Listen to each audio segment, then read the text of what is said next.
And tonight, big news on the campaign trail regarding the 2012 race for the White House. According to the latest polling data, the Romney surge is continuing both nationally and in swing states all across America. Now, let's begin with the Gallup survey, showing that once again, Governor Romney is leading the president and leading him by a comfortable margin. That's 51 to 46%. Now, that number is reflected in the daily Rasmussen tracking poll. Romney gets 50% compared to Obama's 47. Also from Rasmussen, Romney has a 4-point advantage, 50 to 46 in the key swing states. Now, he's led that poll since late last week. Here with reaction, author of The Price of Politics, Bob Woodward, is with us.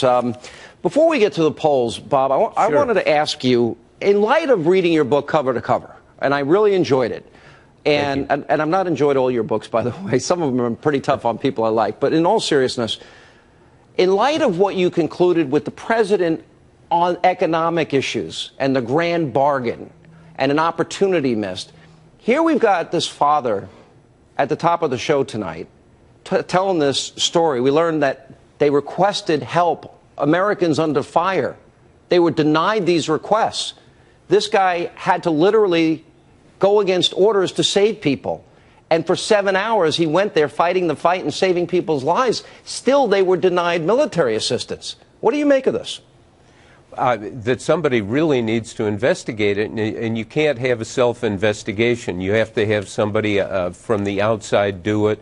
It's rare that Congress can do this successfully, but I was very struck when Obama was asked about it in that interview you ran, and he was asked about Benghazi, and he said, quote, "That's not what this election is about."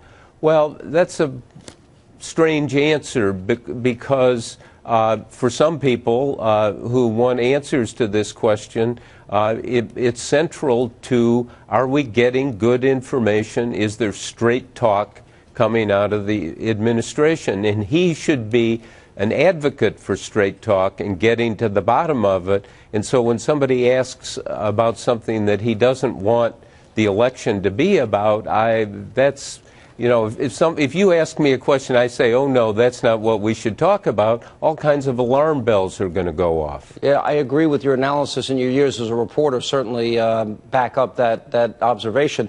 But he was specifically asked, now that you brought it up, if he denied assistance for the embassy when they're under fire.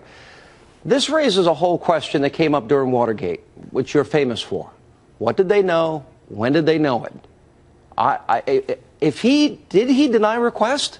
Don't we need to, and should we see the tape? Know. And I know you're on his case, and I think there are a lot of facts that we don't know, but it's got to be an independent inquiry.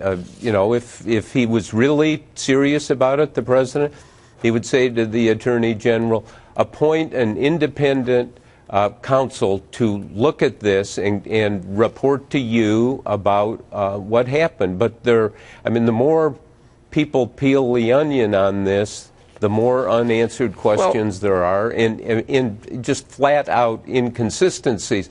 That does not mean you can jump to the conclusion there was something nefarious or all right, but let me play devil's advocate. And sure. We're friends, and I respect your work. They had Charlene Lamb testified. They were watching this attack in real time. My sources have told me that the drone video exists.